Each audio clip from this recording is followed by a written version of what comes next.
Yo, what up, what up, what up, what up?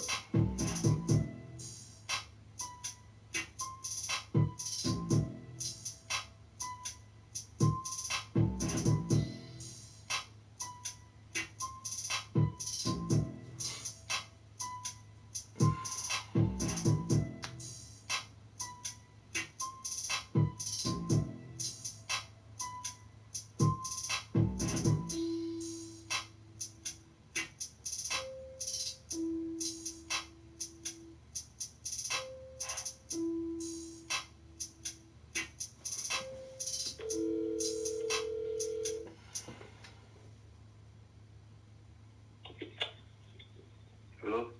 Yo, Chris. Hello?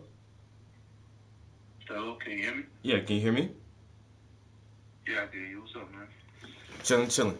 This Travis with the artwork. Yeah, I know. Hold on, give me a second.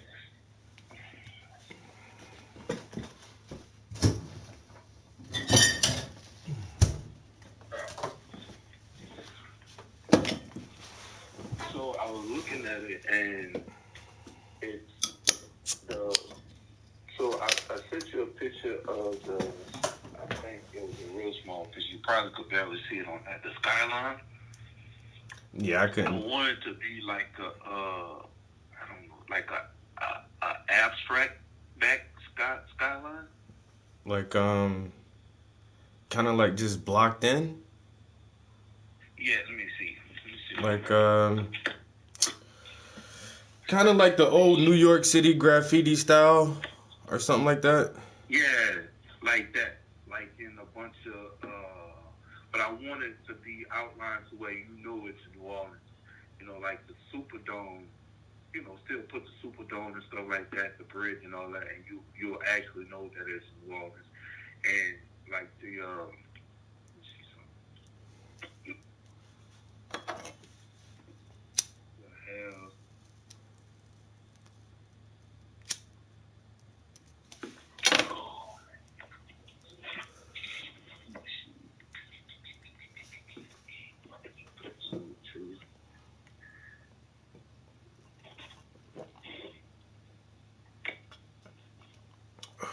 Oh, okay, I sent it to you.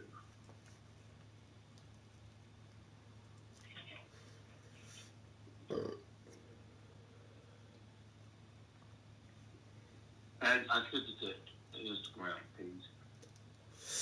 All right, I see. So that's pretty much the skyline you want. See? Is is that the skyline you want? Yeah, pretty much like that in like the in those colors. You see, Or do you want it because like the colors I'm going for, like the background and stuff, is like pretty much that the orange, the blues, stuff like that. And for what's the you see the Chucky, yeah, yeah. his hair. You see, can you make his hair like dreaded, Like what? like dread? Like dreads? Yeah, poking up like that, but like dread. All right. So, uh, and the cop car you wanted to use or the patrol car, you have an image for that? Yeah.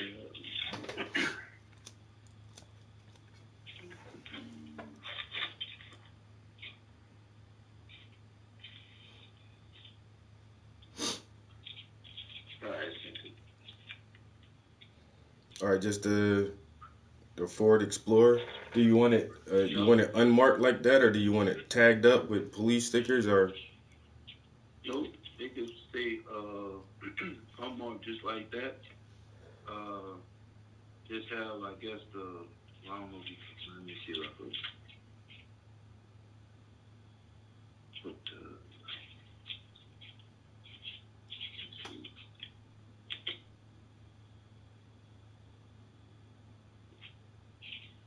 don't look like.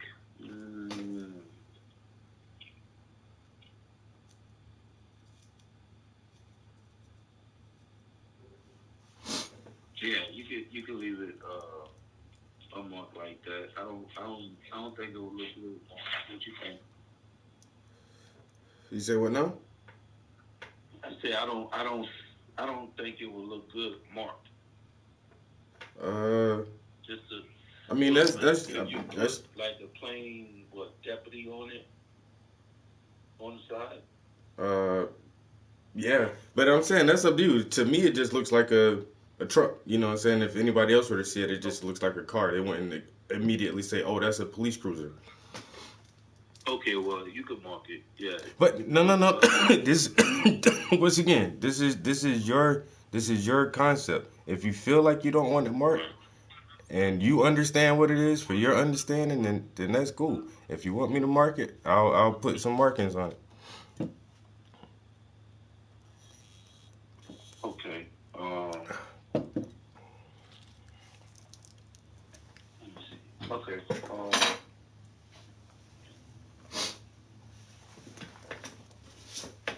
Yeah, yeah, you can mark it. I'm gonna send you.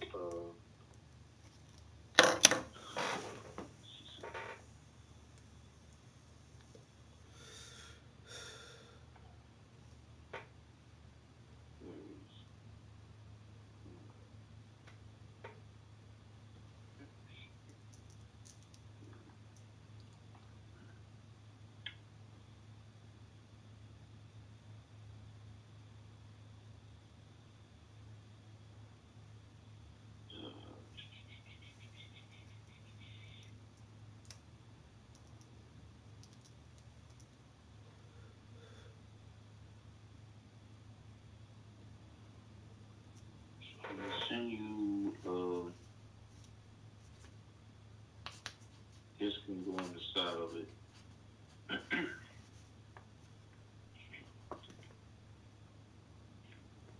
This is the old. Send this to you.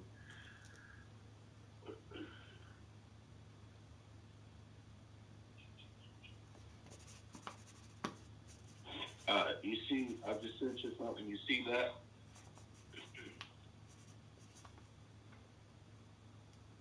Yeah, yeah. Okay, you can put that on the side like that, but just leave the. You pretty much just doing it for the colors and put the sheriff on there. And well, if you see the back, you'll see to serve and protect. Yeah, And yeah. as the you gotta blow it up a little bit. It's in the back. All right. All right. And so you see the number 266.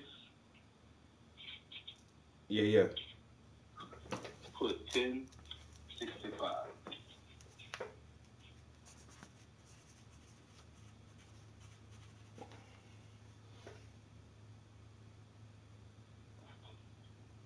And it was one more post.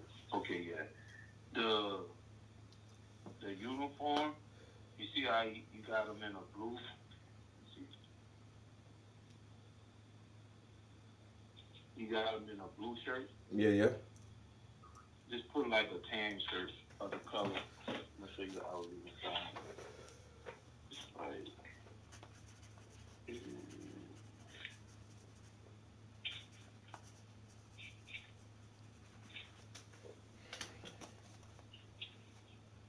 it's just what the uniforms are. Okay. And that's it, man. That's it. I want it to look. I guess I want it to look real cartoony, like, I feel and you. I that's feel why I you. wanted the skyline to look like the abstract part of it. Yeah.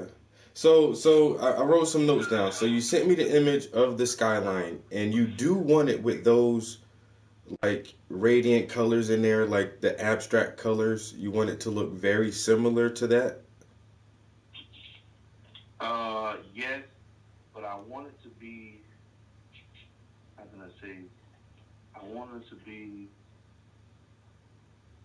more of the like blues, the browns, the oranges, the greens, um, and would it be like the background? Would you still have it white in the back, or what would you do in the back? Well, in your original notes, you said you wanted clouds and a sun in the background. Right, right, right, right. All right, let's see.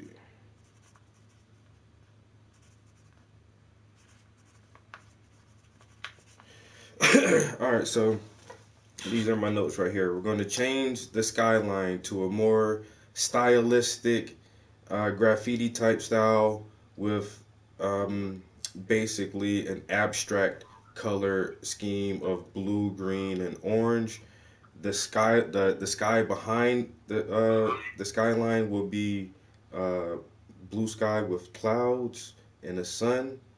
Um, we're gonna change the cop car to the image you sent me of the Ford Explorer Cruiser. We're gonna badge it up with um, the sheriff logo and the number 1065 and to protect and serve.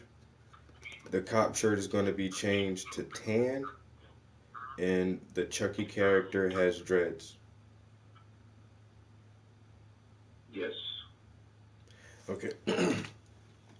And so, I mean, I'm on camera right now, and so I'm just explaining this to you and to my viewers.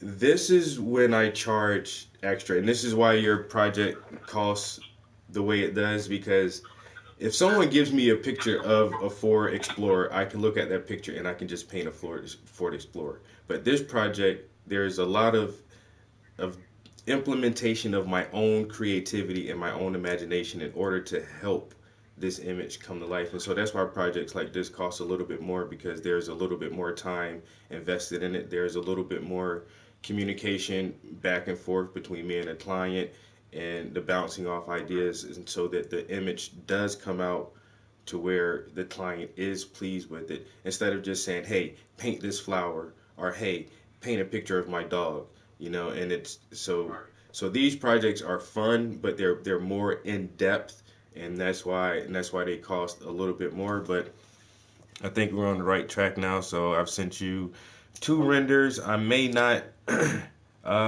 I don't know, I may do another render so you can see the composition, but I feel like today, if I can get this composition put together today, and I can probably sketch it out on a canvas and actually get like the physical part done, because this is just me playing around on the tablet trying to lay everything out.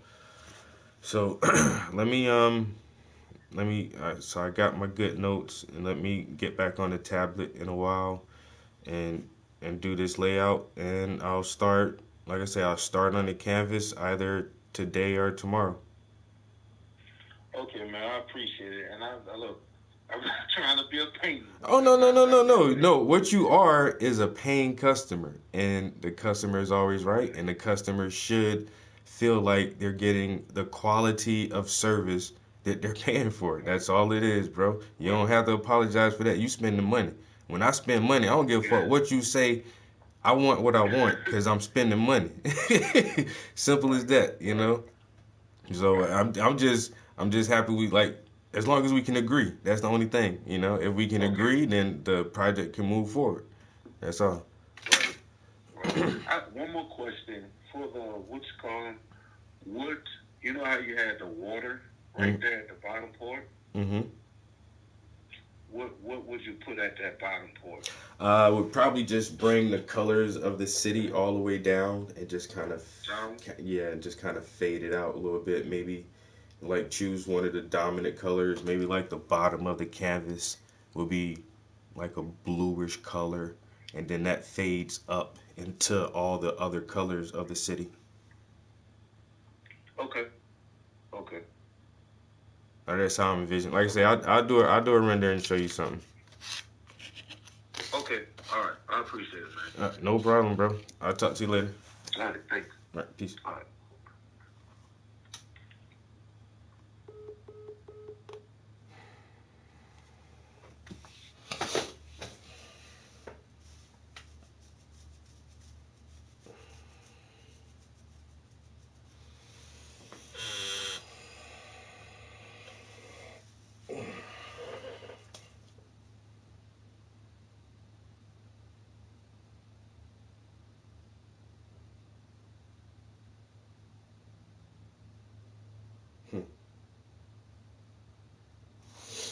But that makes it even better, kind of, because when he said he wanted the city skyline, I actually looked up photos of New Orleans city skyline.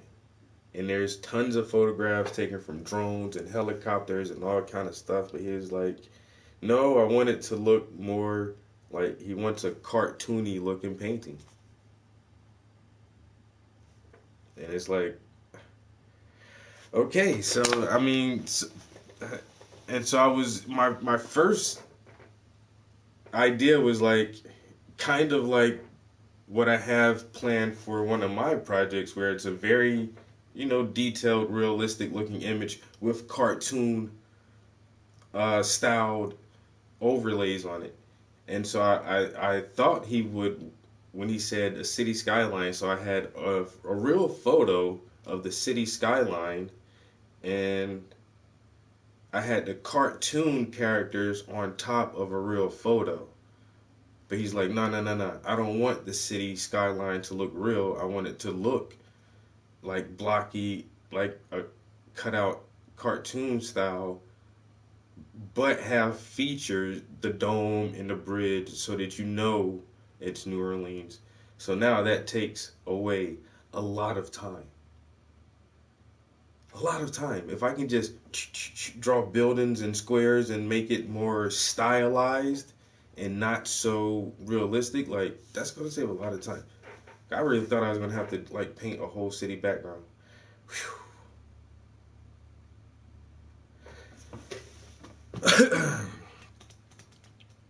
And so he wants one character to have dreads.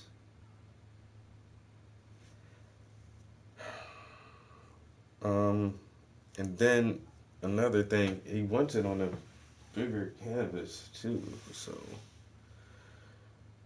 I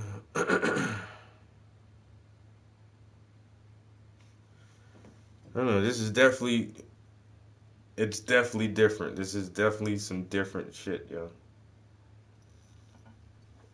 But that's why, like the one homie I follow on Instagram, Cooney, like that's all she does is like anime paintings, and she does like denim jackets and put Dragon Ball Z and all that kind of shit on there. Some people just like that fucking animated style, even as like a painting, as a fine piece of art. They just like, yo, paint me this shit. Yeah, I still definitely do. Like I said, if I can just get the composition right and make sure all my images are good, hmm, definitely something different. And then I got the rest of the, oh, not the rest of the week. I got today and tomorrow to work on it before we go. But he said he wants it before Thanksgiving, so I got plenty of time. Plenty of time. I'm taking a bathroom break.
All right, and the canvas size he wants is, I think he said a 22. Matter of fact, I might send him the stream real quick. Send him the stream link. This entrepreneur brand logo was done by a top freelancer on Fiverr. Is simply wow. Those stylized brand guidelines that your designers can easily follow. Also, amazing. Now this guy's website with its lavish content, although it took 4 revision rounds to get the results he imagined, is nothing less than a work of freelance brilliance. Then this designer's new fashion line became the hottest thing on every, okay, that was a bit much, on many fashion blogs, thanks to Fiverr.com freelancers who managed and tracked her Instagram feed. And last, but under no circumstances least, this go-getter had her amazing all-new e-commerce site built. And while words cannot describe it, numbers can. And that feeling of success and taking your brand forward one step at a time makes you speechless. For every step your business takes, Fiverr, freelance Yo, it's services on crazy. demand. My man from Virginia too. Both of us got that 540 number.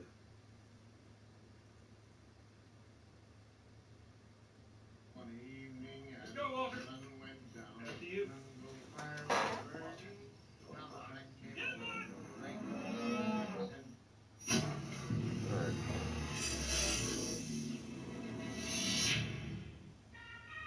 We got some emails, which are probably junk. Oh.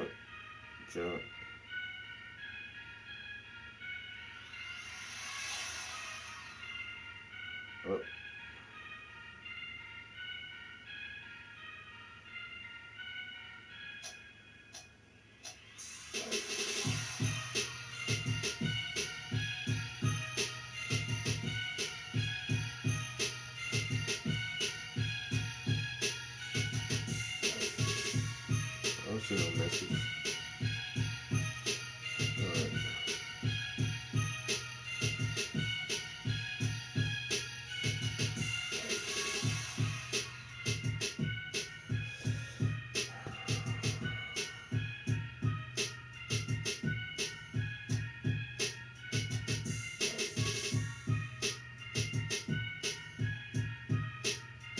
We're gonna do a 24 by 36. What up? Let's get this canvas out.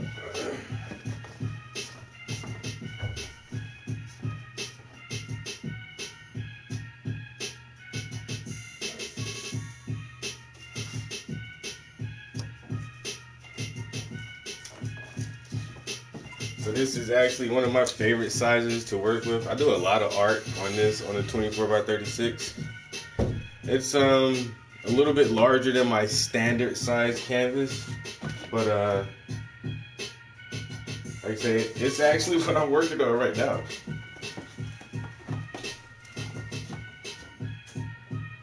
The same size canvas, yo. These 24 by 36s are nice, yo. You know what I'm saying? It's like a big canvas, but not too big.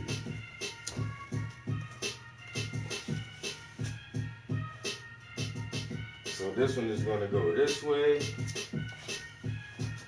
All right, we got our canvas in here. We gotta work on another render composition for this project. All right, so you sent me some new photos, and I need to send those photos to the tablet. Well, I gotta save them first.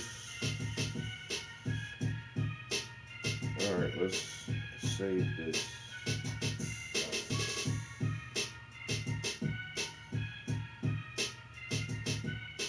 Save that.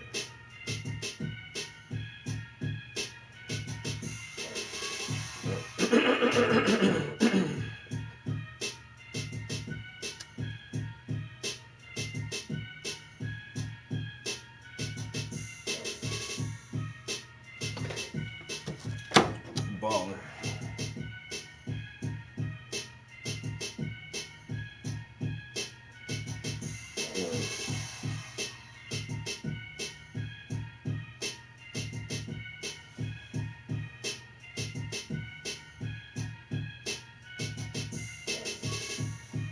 So this is the painting I'll be doing. Yo, it's crazy shit, but this means a lot to the person, yo. Just, you know, he wants everything to specifically to represent different periods in his life and his educational career and his pursuit to become what he is now. So we are gonna change some things. So we're gonna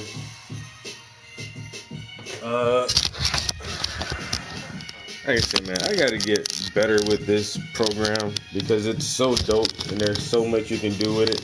And it's like I probably know about 10% of what you can do with this Procreate thing so far. Oh, wait a minute. Did I not flip the camera?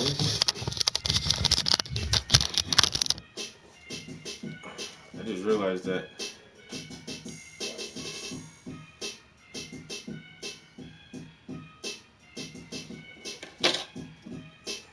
Beer before lunch.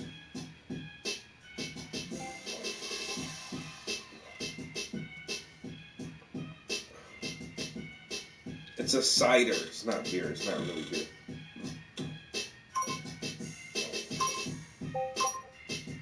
All right.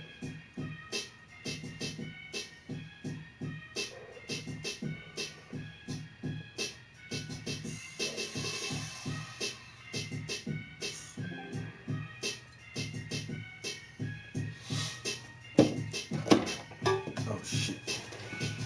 I'm dropping everything.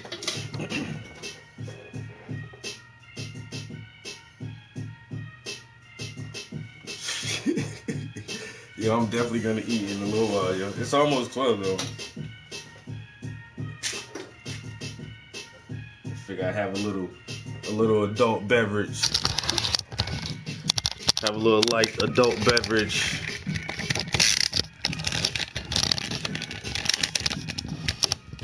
Alright. Let's see what we got going on here. Can I get you guys close enough is the question to see this. Maybe? No? Oh, don't drop the camera. Oh my god. I'm dropping the camera. No, that's still not close enough, is it? Sheet. Alright, what if I don't know. What if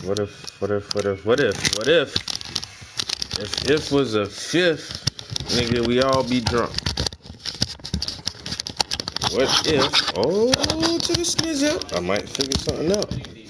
I might be smart. I ain't gonna lie, yo. I might be smart. Check me out. Trust me, doctor. No. Like that. Yeah. Ha. Something like this, I think. Something like this might work. And then let me back up a little bit. Oh, I'll go out, Tab.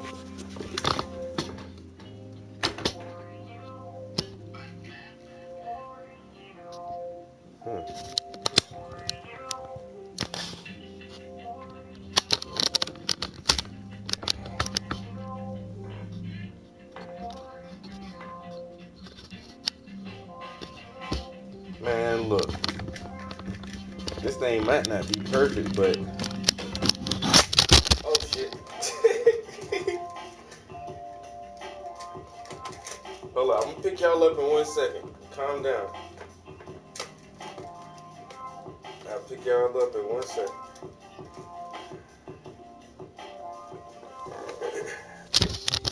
Alright. Ain't break nothing. See, that piece right there comes off the camera. So if I take that off, I got less shit to work with.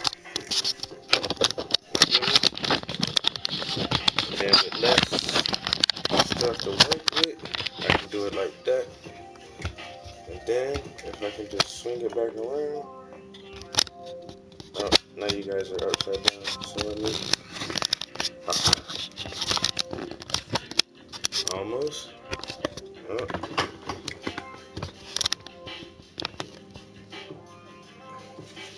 Hey man, that's about, know what I'm saying? That's about as good as we gon' get.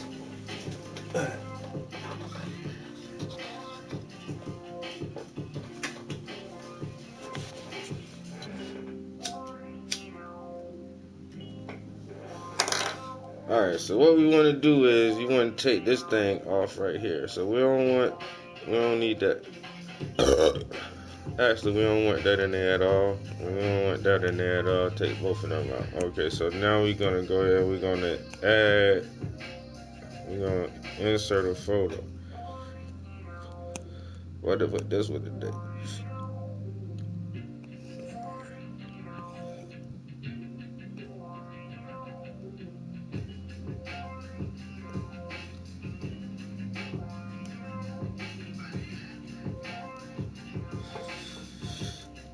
Alright, so Dale, you want something kind of like this?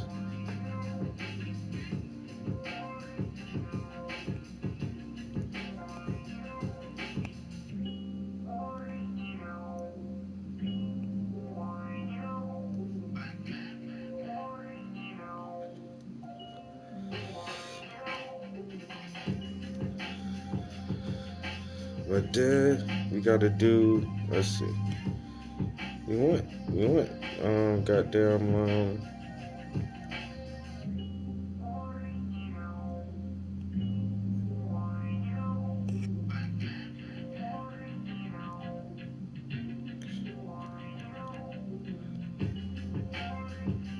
Yeah, I gotta add some layers. Let me see. I still gotta add one though.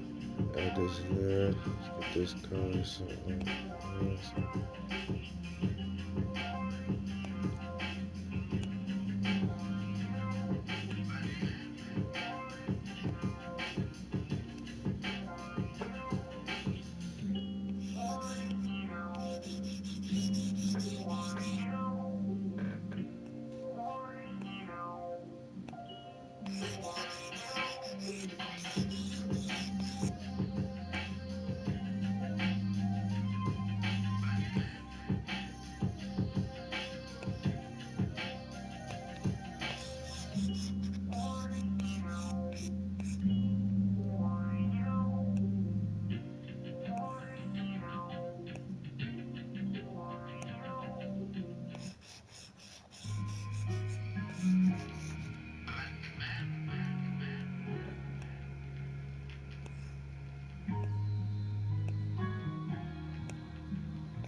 You know what?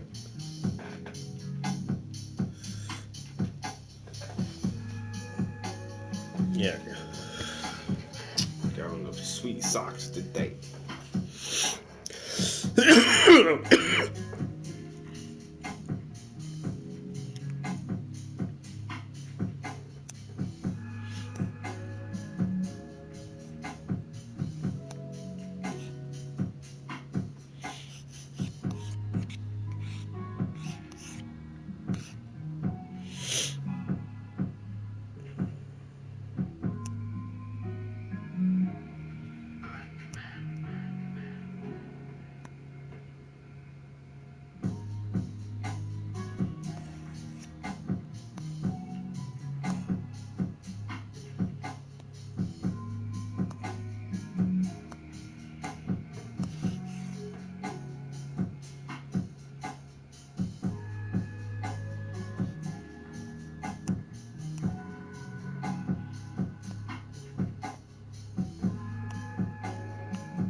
Yep, my bad.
I don't know why that shit. I don't know. The light brush. But then if it's the color, oh my god. If the color is too light, it just Mm.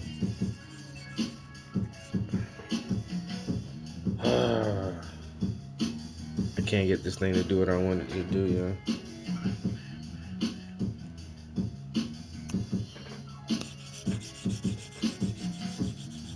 Shit.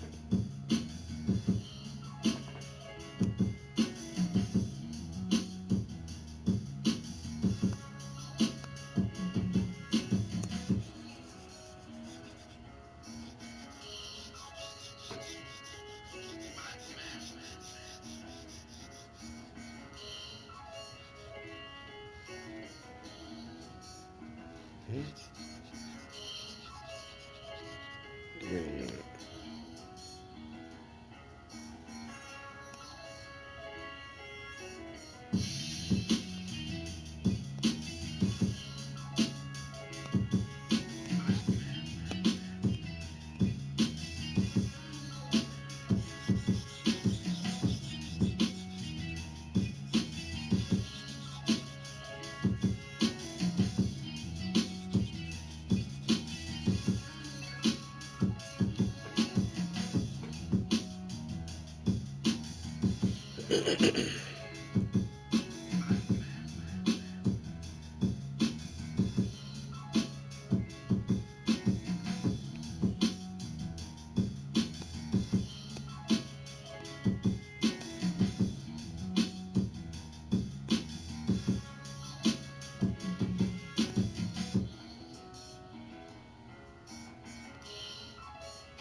Oh shit.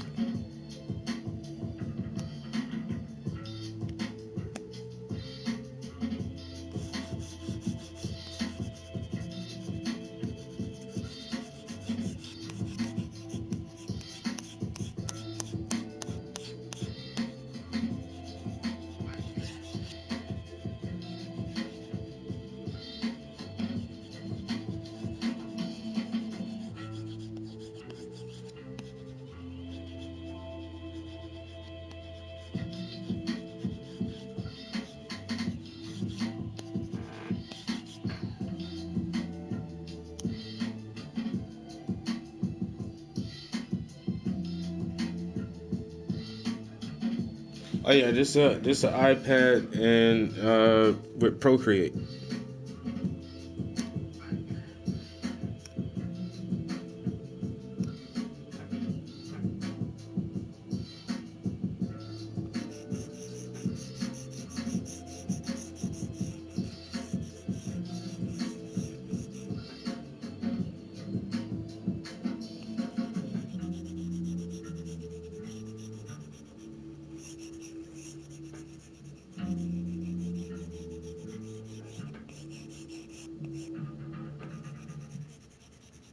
Enamel with Pronamel Repair. Our most advanced formula lets you brush in vital minerals to actively repair and strengthen enamel. So you don't Yeah, just hey, the wash Procreate is the shit, bro. Like I say, I'm still learning this thing, but even a beginner, like, it's not that hard to like pick up and kind of just get started. And plus, there's 10,000 people with 10,000 videos on how to use Procreate on YouTube, yo.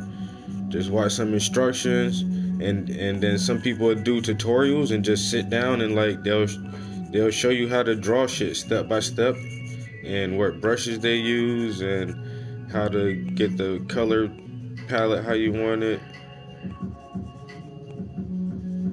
So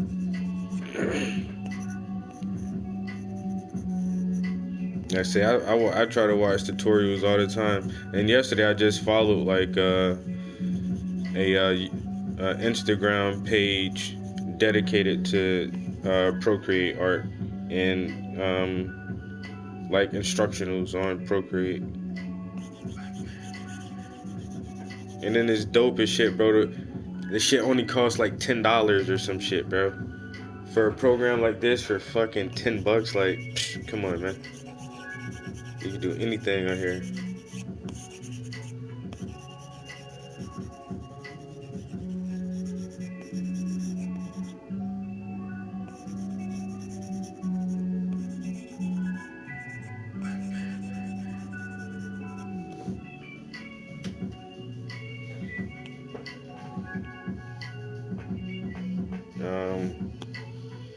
I did it like you can't really see the colors, but shit.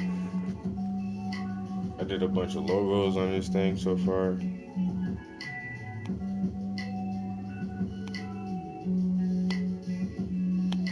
Will it not click? What the hell?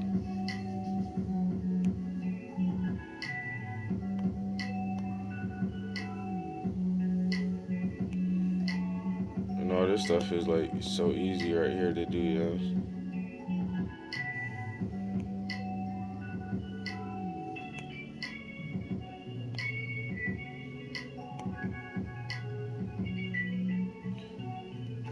Making characters for my children's book or my girlfriend's children's book. I even started doing this.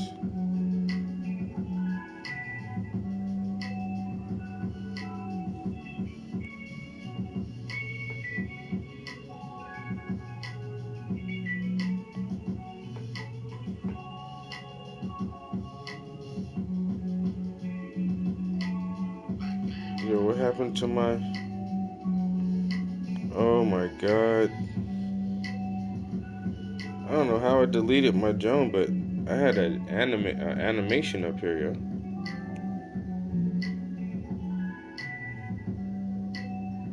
Yo, I had an animation there. Oh, I don't know how I deleted the animation. But here's another drawing I'm working on, and you can like, you see how I have the picture in the picture.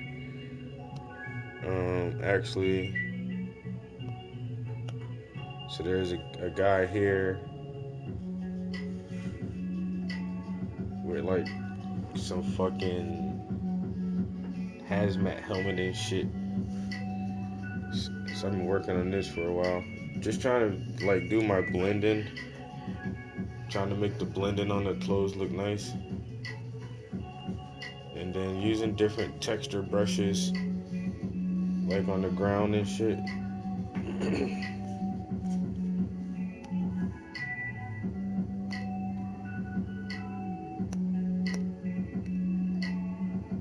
So this is an old drawing I did in high school that I put on Procreate and colored it in. Yeah, the full head jump, yeah. But this is some shit I used to do in high school. Here's another high school drawing that I just these were black and white drawings that I like just traced into Procreate and colored them in. There's a picture of my girlfriend I did. That was my first time trying to like blend flesh tones. Came out pretty good, but it took a long time, and I definitely got to figure out ways to get faster at it.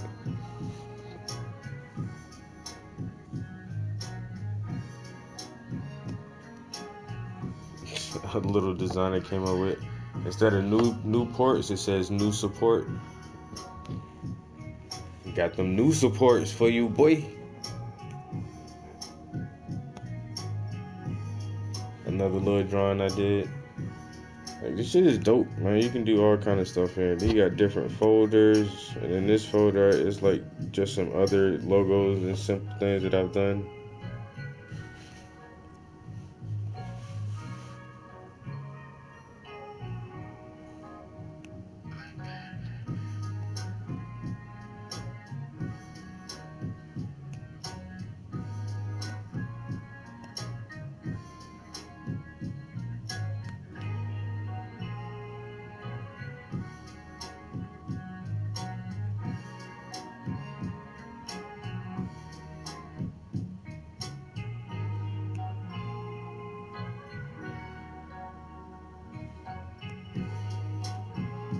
Mm-hmm.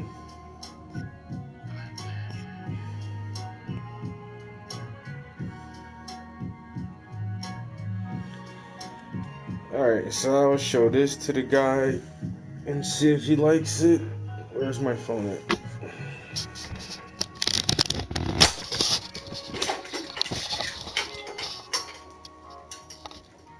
Yeah, I might have to eat before I do anything else, guys. I'm not even gonna lie, y'all.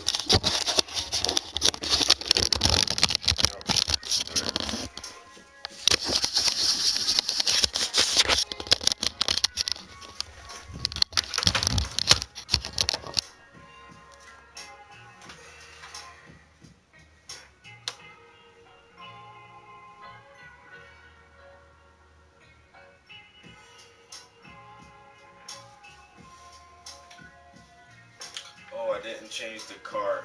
So he wants a different squad car in there. So we're gonna delete that. And then we're gonna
BOBBYDIGITAL.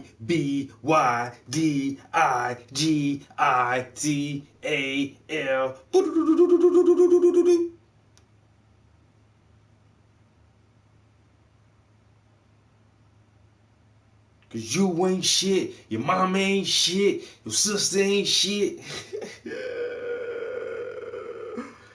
Yo.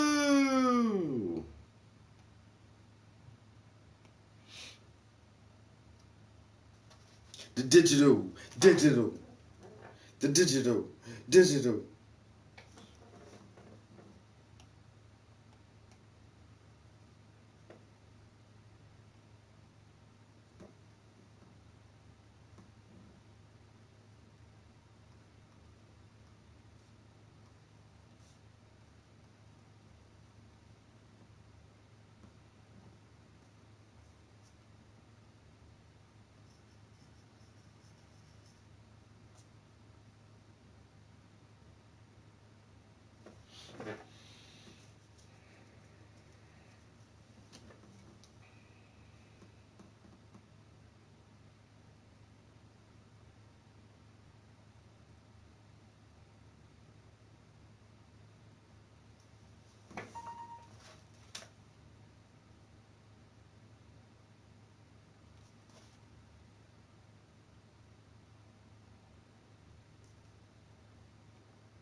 All right, let's see.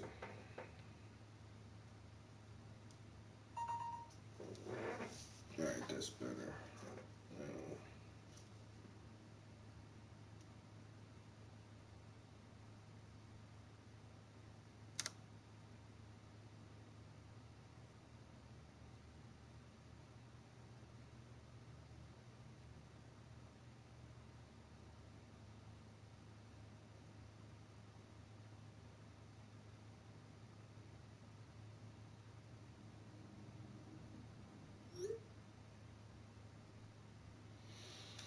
All right.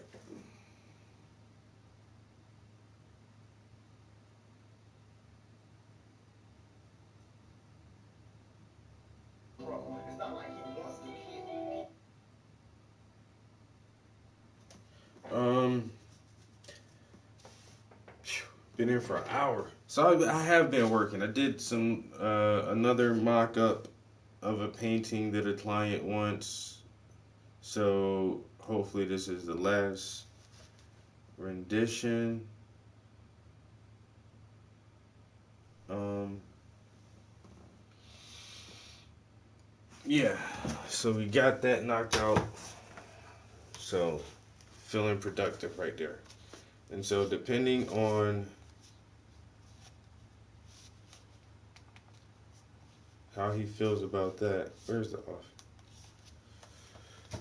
Depending on how he feels about that, I can get started on that later today. Um, but now we can just get back to this awesome ass painting that I've been working on. And but before we do that, I'm definitely gonna have to fix something to eat. It's 12:30. It is lunchtime. Uh, but it's Sunday and I don't have anything to do other than work on some art. So I'm just run downstairs real quick and grab something and come back up here to the studio. And hopefully we'll be able to find something cool to listen to while we have some lunch.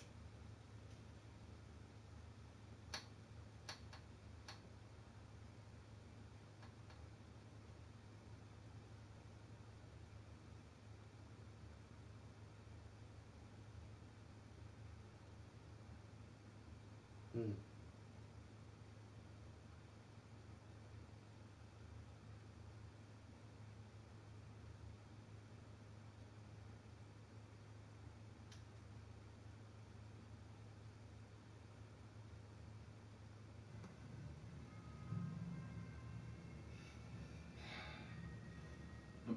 Hi, it's Katrina. From the mystery of an ancient temple 6,000 years older than Stonehenge to a Roman sword in the Americas, here are 10.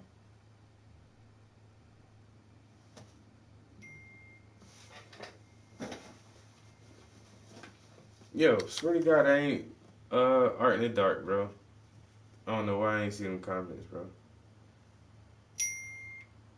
I'm chilling, chilling.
All right, so the quote, he said he's not sure about that, so that we may be deleting that.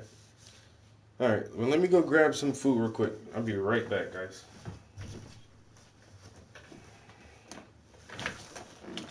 Step right on the controller.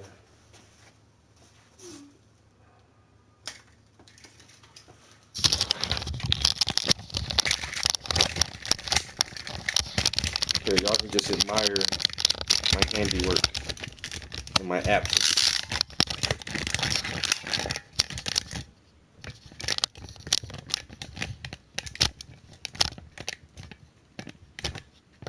Come on, camera. Oh, yeah. Y'all remember when there wasn't anything on the top case? Now we're slowly starting to get a picture to come up. Check out that glass and ice, boy.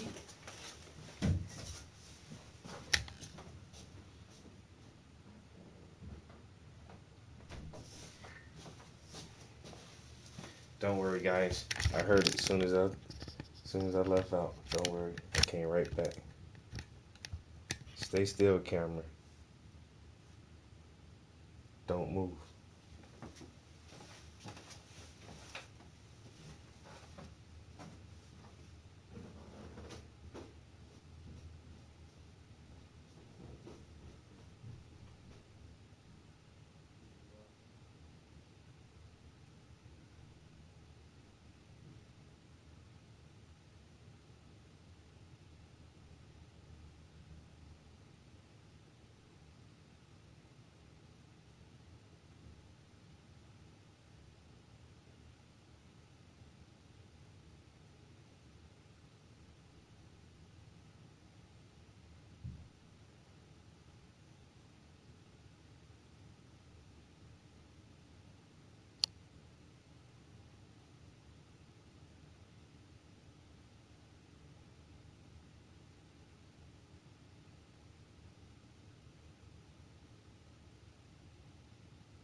I am back.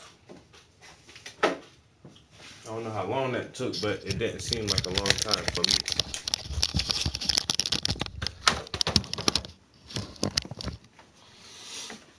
It didn't seem like a long time for me.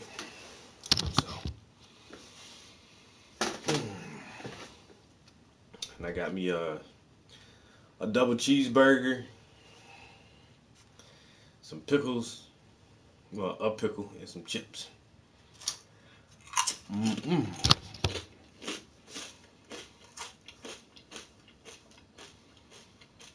Yep. I got some horseradish on there. And some spicy brown mustard and peppers, ketchup.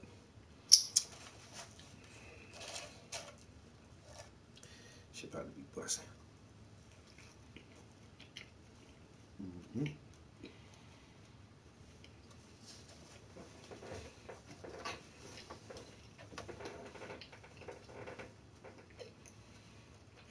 Mm. Yep.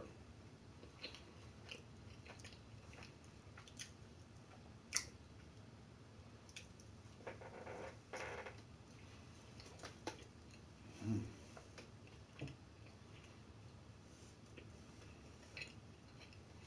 No, that shit good.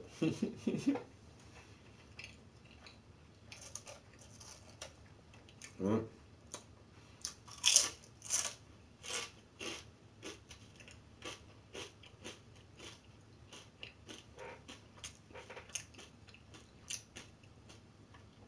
last time I had one of these burgers, they so good, but they kind of thin, yo. Had to double it up.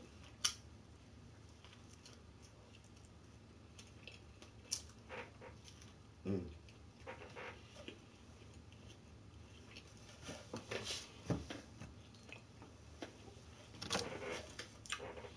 All right.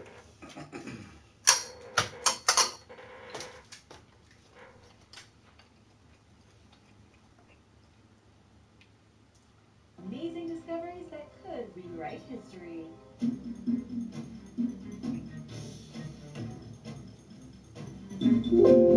Number 10.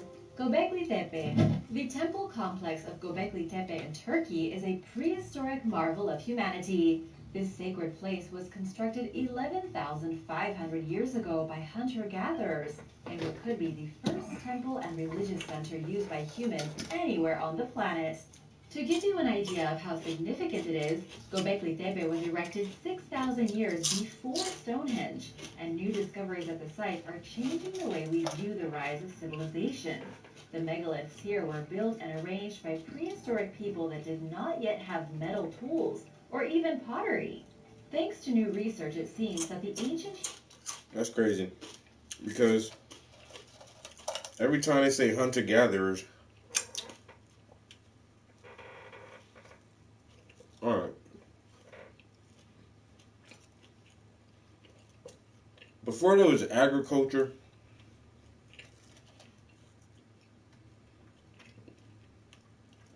most small populations of people were hunter-gatherers. It is very hard to store food, to preserve food, to save food. So,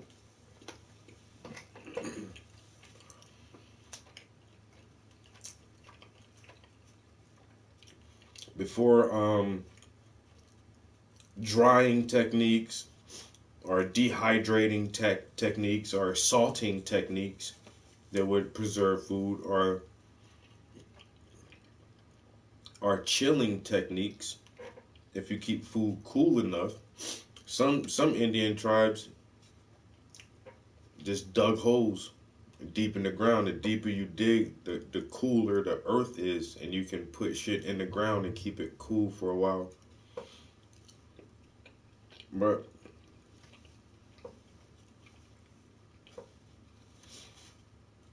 if you're hunting and gathering food,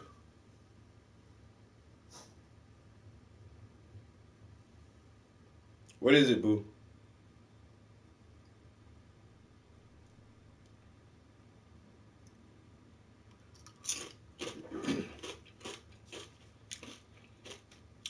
if you're hunting and gathering food, you don't have time to build shit.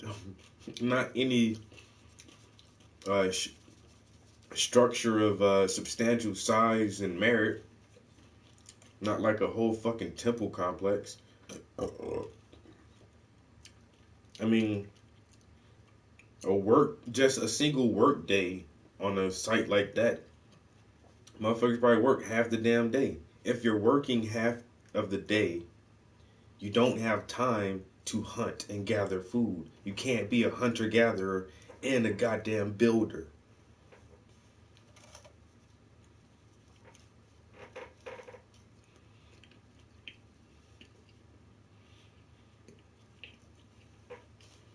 You can't hunt and gather food and run a construction site at the same time.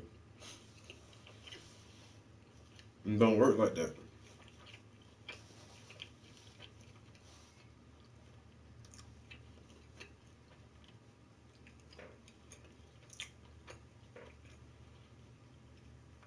If you're planning and strategizing work orders for the day, and the artisans are chiseling and carving images, and the laborers are hauling stone and erecting stone, them motherfuckers already gotta have some food ready for them. They gotta have water ready. There has to be a surplus of food and water readily available to run any kind of construction site.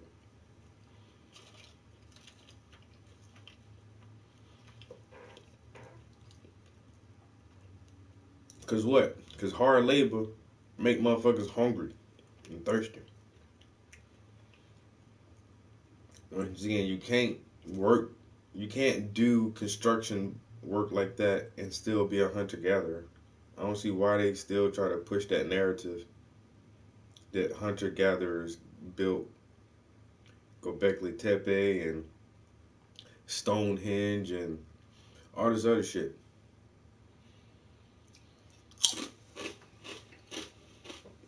Who built Göbekli Tepe may have been inspired by geometry. Researchers are saying they found proof that the impressive stone structures and the huge limestone pillars were pre-planned before development, which would mean that this could be the very first instance of humans using geometry. If they're pre-planned, motherfucker gotta sit down and think about this shit, man, and draw designs and shit like that, so that they can convey the message and the image to whoever's gonna help him build this shit, yo. You ain't got time to do nothing else, man. You gotta work. Built a great structure, as well as the first example of a planned temple complex. There are many pits surrounded by standing stones or pillars arranged in circles. Each circle has a similar layout with two large stone T-shaped pillars with smaller stones facing inward. The tallest pillars are 16 feet high, weighing between 7 and 10 tons. Some carved out sections of rock are called portals, and this unusual double portal has carvings of wild cattle, a boar, and some type of predator. Around the site, some of the stones are plain, while others are full of carvings of all kinds of animals like foxes, lions, scorpions, and birds. There is no evidence of housing or farming in the area, so how were hunter-gatherers able to build something so complex? Researchers used an algorithm based on standard deviation mapping to identify an underlying geometric pattern that regulated the design. Geometry and floor plans are believed to have emerged much later than when Göbekli Tepe was built, after hunter-gatherers became farmers. But this place is proof that architectural planning, abstract design rules, and organizational patterns were already being used before farmers started making their fields into rectangles. Number 9. Christopher Columbus and syphilis. Feels weird. Picking it up. Legacy. Archaeologists have made a rather disturbing discovery about the famous explorer Christopher Columbus. As most of us already know, the Italian explorer was the first to... So syphilis comes from fucking an animal. cross the Atlantic Ocean on an official expedition and discover North America for Europe, paving the way for more European explorers and the eventual colonization of the Americas and the utter destruction of its natives. And while a lot of people know that when the first settlers came to America, they brought with them nasty diseases that infected local populations, such as smallpox, what a lot of people don't know is that Christopher Columbus and his crew were also blamed for bringing this sexually transmitted infection called syphilis from America back to Europe. That's right, the sharing of diseases was kind of reciprocal. At least that's what historians thought until now. Syphilis devastated Europe beginning in the late 15th century, right around the same time Columbus returned to Europe. It's an easily curable disease now, but for 20 years following Christopher Columbus's return, millions of people were ravaged and killed by syphilis. Archaeologists recently investigated 9 skeletons from Finland, Estonia, and the Netherlands that predate Christopher Columbus. They found inside of their bones traces of the bacteria which causes syphilis, suggesting the disease may have already been in Europe and that Christopher Columbus was blamed for no reason at all. Researchers from the University of Zurich are now saying it wasn't Christopher Columbus's fault and that syphilis may have already been in Europe, and its outbreak at the time of Columbus returning from his adventure was just a big coincidence. Number 8. West African technologies. The human species, also known as Homo sapiens, rose out of Africa roughly 300,000 years ago. Then, according to the official narrative, about 40,000 years ago, the Middle Stone Age began. This marked the end of the longest human culture, primitive cave people, and the beginning of the era of technology. 40,000 years ago, humans started making things, all kinds of things. Clothing, tools, storage for water, personal decorations, bows and arrows, you know what I mean. But something that has boggled archaeologists and anthropologists for a long time is just how the Middle Stone Age ended. Meaning, how did we get over the Stone Age and move into the more complex stages of mastering iron and copper? The answer may lie in West Africa. Recent archaeological work in Senegal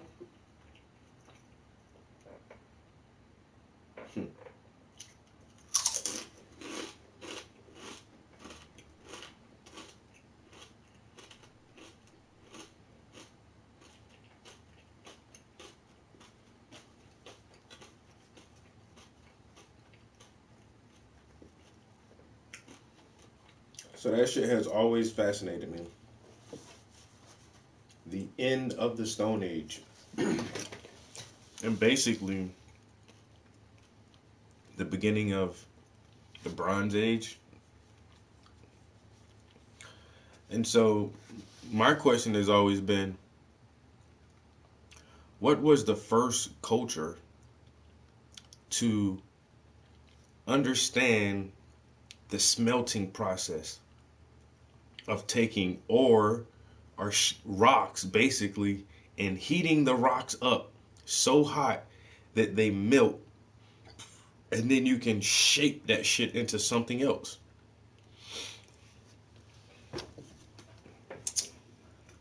And the smelting process started in Africa, yo. The first miners were in Africa.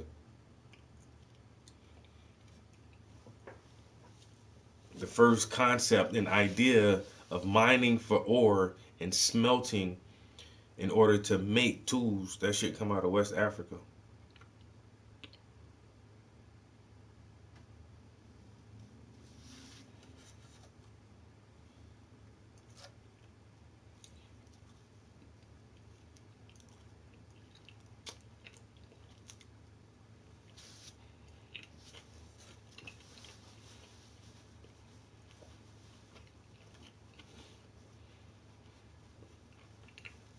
They say that shit come from sheep, yo. And that's why in Northern Ireland, that's like an insult, you sheep fucker. And that, like they said, man, that shit was probably already in over there in Northern Europe. Motherfuckers fucking they farm animals and shit.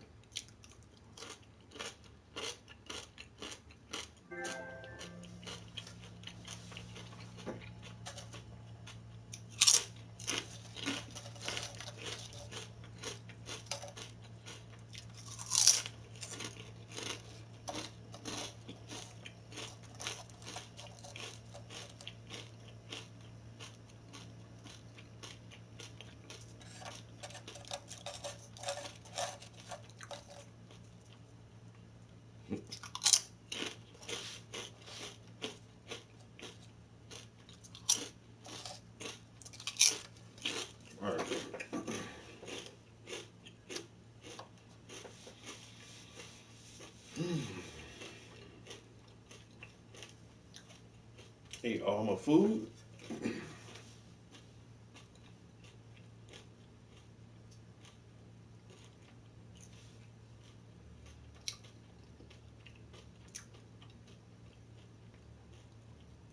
Now,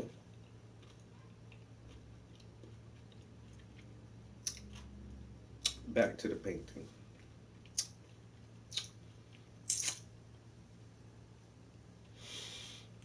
Damn, I needed that.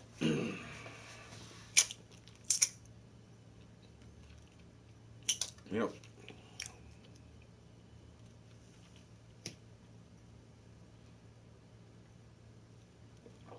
Um, Almost everything started in Africa. Like all of the fundamental foundations of culture and civilization, all that shit come out of Africa, yo. The foundation of most understandings of the understanding of math, the understanding of the stars and astronomy, the understanding of what is again agriculture, the understanding of um, different building techniques, like the basics of everything we know started with the first people.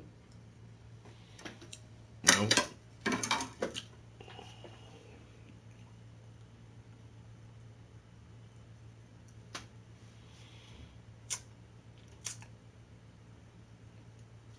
Mm. Man, if y'all could have had that burger just now, trust me, you'd be feeling just like me.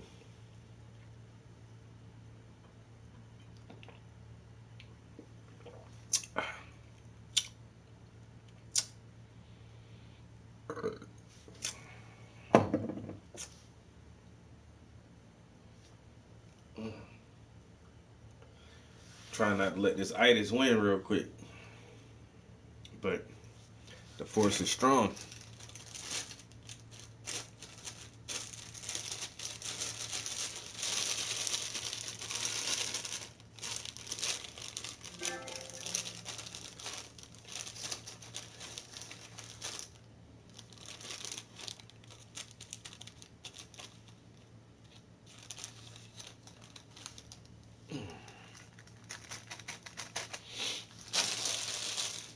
All right.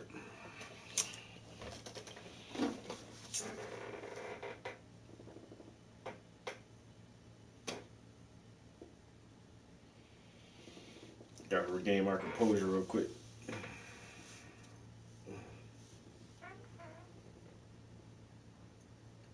Led to the discovery of a mysterious site in the north of the country, where the Middle Stone Age ended much more recently than in other parts of the world. The site has been dated back around 12,000 years. The people here never developed beyond the Middle Stone Age, which is confusing because most other places were already heavily advanced by this time. Evidence from Senegal suggests climate change could be the reason for the slow evolution. Because this area of West Africa never saw such a harsh change in climate as the Ice Age ended, like other places around the world, it created stability. The stability meant the people didn't have any need to change or evolve. What this suggests is that the only reason humans managed to push their way into the age of technology is that they had to. Necessity is the mother of invention, and as the world changed around them, they had no choice but to evolve and learn to survive. Number 7. Viking settlement.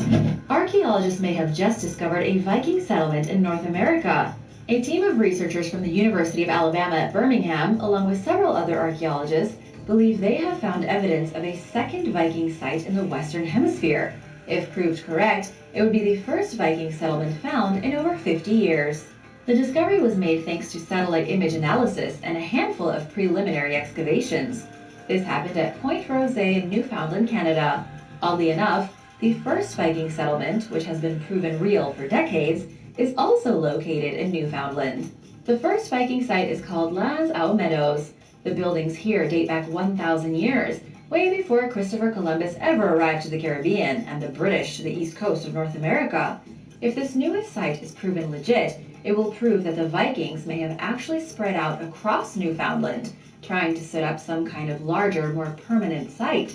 Had they succeeded, Canada may have been heavily populated by Vikings way before anyone else showed up. Live in a qualified zip code, you may be eligible to receive USA-made solar panels for no cost at install and get paid more than $2,039 after the panels are installed on your home. Number 6. Richard III. A team of researchers from the University of Leicester have made a pretty weird discovery involving King Richard III of England. According to the research team, they discovered a skeleton with battle wounds and an unnatural curvature of the spine in a parking lot. They believe the skeleton is that of the dead monarch. If true, the discovery could rewrite a rather tumultuous period of English history. In the history books, Richard III was a despised king whose body was thrown into a random river after being defeated by Henry Tudor during the War of the Roses. The legend propagated at the time was that his own people disliked him so much that they just tossed him away and forgot about him. But the rumors that he was deformed and evil were propagated by the winners of the day, and the truth is much more likely that the killed king was buried quietly in a church without much fanfare. After digging through many historical records, the location of the lost king's remains were still a mystery, but based on some evidence, researchers decided to dig up a parking lot to look for him, and actually found remains on the property of the Greyfriars Church in Leicester. Much of the older church had been destroyed over the years, and the burials inside had been covered by an empty lot. But underneath were hidden secrets, and all this could mean the king was never tossed into a river at all. Archaeologists are fairly certain the body is his. They still need to do more tests to find out, but all clues point to it being that of Richard III. The fact that he was given a proper burial, albeit a pretty sloppy one, could go to show that many of the rumors surrounding Richard are false. The team said that even though Richard has been portrayed as a villain, he was probably just an ordinary man who fought in battles and tried to do what he thought was right. The thing is that he lost. Number 5. Roman sword in Canada. Oh my God. A Roman sword was discovered on Oak Island in Canada, and nobody knows why. Oak Island is a small piece of land just off the coast of mainland Nova Scotia, shrouded in mystery. You may know it from the lost treasures and curses rumored to surround the place. Unsurprisingly, if you travel straight across the ocean, the next piece of land you hit happens to be Ireland. This is why Newfoundland, slightly above Nova Scotia, is known to have the first and only Viking settlement anywhere in the Americas. The Vikings touched down by accident, probably thanks to a current. Nobody expected a Roman weapon to be found here. It's one thing if the seafaring Vikings accidentally made it to North America, but if there were to be concrete evidence that the Romans were the first Europeans to reach the New World, well, it truly would change the history books. So how was the Roman sword discovered? It was found by two brothers just off the coast of Oak Island in what they say is a shipwreck. The ceremonial sword was allegedly taken from the wreckage. Unfortunately, it's proven hard to properly authenticate where the sword came from or how it got to Canada. It's been dated back to around the year 190 AD and may have been a kind of ritual votive sword used by a Roman. However, it's hard to believe that an actual Roman brought it to the island. Perhaps it was brought over through trade or placed there on purpose. In any case, unless any other Roman artifacts are found, it is hard to say what happened. Number 4. The early Americans. A controversial new discovery in Mexico could change how we look at the history of human beings in the Americas. The way it goes in the history books is that 13,000 years ago, hunter-gatherers walked across the ice corridor that connects Asia to North America. They became the first people to ever walk on this part of the planet. These people then migrated south and spread to all corners of North America, over thousands of years developing their own distinct cultures. These people were known as the Clovis, and they were believed to be a single culture that dominated North America. But according to archaeologists affiliated with the University of Zacatecas in Mexico, people entered North America up to 33,000 years ago, almost doubling the previously accepted narrative. But how could this be possible? The archaeologists actually made a pretty good case. They studied 42 archaeological sites throughout North America and Beringia. Beringia is the area between Russia and Canada where the Bering Land Bridge once stood, and they found evidence that people have been trickling very slowly into North America for a long time. Many artifacts from many places date back further than 13,000 years, and the migration wasn't something that happened all at once, but rather over a period of at least 23,000 years. Number 3. Long-lost Egyptian queen. The famous necropolis of Saqqara in Egypt is revealing more and more secrets every year. Each discovery made has the potential to change history. The Saqqara necropolis, located near the Egyptian capital of Cairo, has been the source of great discovery in the past handful of years, with more and more history-changing finds being uncovered. Most recently, archaeologists have found the abandoned temple of the Egyptian queen Nate, wife of King Teti. But why is her tomb so important? She was a long-lost queen that no one was even looking for. Until now, archaeologists didn't even know who she was. She's a new and powerful queen in the lore and history of ancient Egypt, even though historians already knew about her husband, King Teti, who was the first king of the 6th dynasty, which lasted between 2323 BC and 2150 BC. But they had no idea about his powerful wife, which is surprising given that she was also buried in a magnificent chamber. Along with dozens of mummies and coffins, archaeologists also unearthed papyrus scrolls full of what looked like spells or prayers. They were magical incantations that Egyptian priests would use to help direct the dead on their way to the afterlife. The team of archaeologists excavating the site has also found so much more. They discovered ancient games, funerary masks, statues and figurines, a miniature boat, and a total of about 54 colorfully decorated coffins. Archaeologists have only excavated 30% of the tomb so far, so there still isn't a lot of information about this mysterious woman. But in the days to come, they are sure to find out more. Number 2. New type of human. A dramatic discovery has been made in Israel regarding our ancient ancestors. The bones of a very early human previously unknown to science have been uncovered near the small city of Ramla. It happened just this year, 2021, with the human bones dating back about 130,000 years. There are plenty of Homo species known to science, with the oldest dating back 400,000 years, and then some even more ancient species of hominin-type creatures dating back 3 million, though these aren't of the Homo species. The reason this discovery is so interesting isn't because of how young the species is, but because of how weird it is. According to Science Daily, researchers believe this new type of human could replace the Neanderthal as our closest relative. And yet, despite this, the creature in life looked nothing like we do. Based on its skull, it was kind of hideous. The ancient human had no chin, its eye sockets were square instead of round, and it had great big teeth completely unlike our own. Scientists have no idea what to do with this new fossil, or where to put it in our confusing family tree, but it's definitely going to change history. Number 1. Dragon bones. The history of dragon bones in China is a curious one. In the year 1899, the Chancellor of the Imperial Academy, Wang Yirong, got sick with malaria. He went to his local apothecary looking for a cure. The medicine man there sold him a very expensive and very popular remedy, dragon bones. They were said to come from real dragons and would cure his malaria if he crushed them up into powder and drank them. But Wang noticed after taking the bones home that they were covered in ancient Chinese symbols. They were very small and hard to see, but they were definitely there. He decided not to drink the bones and keep them. After he eventually got a little bit better, he went back to find out more information about the dragon bones. His investigation ended in the year 1900 when he died, probably from malaria. But another scholar named Luo Zhenyu finally found the source of the dragon bones 9 years later, outside the small city of Anyang. There were thousands of them, and local farmers told him that the bones were often dug up by people who would sell them as fake dragon bones at apothecaries. The truth is that the bones were actually ox bones used to tell the future by ancient oracles. They were magical, just not in the way the locals thought. Archaeologists flocked to the small town of Anyang and began collecting these ancient oracle bones covered in carvings.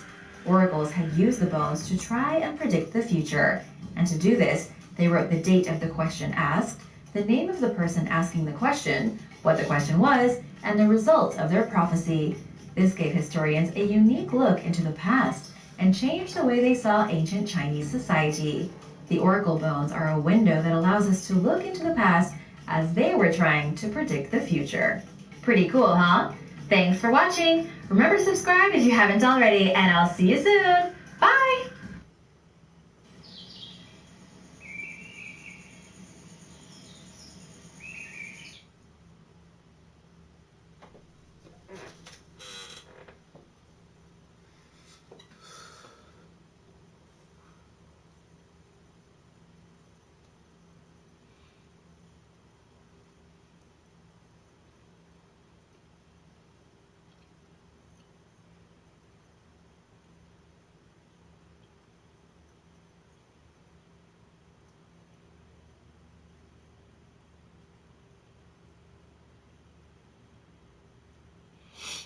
report seems to suggest that there's been an international cover-up around the origins of the coronavirus, that it did come from a lab, that people in American government and the WHO did know about it and chose to conceal it. Why would that be? And what are the implications of something this significant, globally significant, being concealed? How does it affect our trust in government going forward and the likelihood of such events happening again?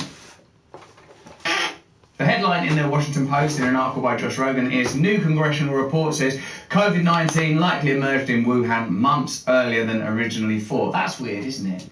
Because like by now you've got your own timeline of how it individually and personally affected you, where you were, how you reacted at every phase, the initial excitement around vaccines, concerns around vaccines, concerns around the story. Did it come from a lab? 19 months after the start of the pandemic, the Chinese government continues to actively thwart a real investigation into the origins of COVID-19. A new GOP congressional report alleges that Beijing was covering up the outbreak for months longer than previously assumed. I suppose what that feeds into is the idea that there is a mainstream dominant narrative and an ulterior narrative that is closer to the truth. Imagine how this plays into the ideas around what, the revelations of Edward Snowden, fears around increasing power of big tech and government, of suspicions and fears elsewhere in mandated government actions around the pandemic. It's very, I suppose, startling. And don't you start to get the sense you want to just sort of cut off? Like, I just don't want to do this anymore, this is too mental, can't we just go home? Like, have you ever gotten into trouble at a party or in a pub or in a bar when you're sort of a bit too young, go, oh, can't we just rub this all out? Can't we make it all go away? No, because this is all reality, and it's the US government and the Chinese government and powerful transnational bodies that are funded by the very institutions and organisations that they're set up to regulate. So, good luck! The House of Foreign Affairs Committee released an 84-page addendum to their previously issued report on the origins of COVID. What kind of report was that? And it's another 84 pages. Put out the original report! The new research focuses on whether the Wuhan Institute of Virology, as well as other labs in Wuhan, could have been the source of the outbreak. I mean, we scarcely need to rehash Jon Stewart's enjoyable analysis of the situation. The report also presents extensive evidence that the international community may need to revise its timeline of the outbreak. It's our belief that the virus leaked sometime in late August or early September, McCall said in a statement accompanying the release of the report. When they realised what happened, Chinese Communist Party officials and scientists at the WIV began frantically covering up the leak. But their cover-up was too late. The virus was already spreading through the mega-city of Wuhan. In January 2020, the Chinese researchers reported that the first confirmed case of COVID-19 occurred in December 2019, some of which were linked to the seafood market in Wuhan, although not the earliest cases. Do you remember that? Do you remember having to look at like crates in a market of mad-looking creatures and thinking, like, it's sort of stoking the idea of like, oh God, they shouldn't be eating that. It's disgusting. No wonder there's a problem. Meanwhile, there's an institute, like a bigger problem, rather than sort of eating rare and somewhat beautiful and exotic animals, which as a vegan I certainly wouldn't endorse, is that there's a lab messing around with viruses. In March 2020, China traced its first case back to November 17, 2019, but since then more evidence has emerged that suggests that the virus was circulating in Wuhan way before that time. As the committee's report notes, the Wuhan Institute of Virology took its main public virus database offline on September the 12th, 2019. We're just going to take the old database offline now for a little while. Why is that?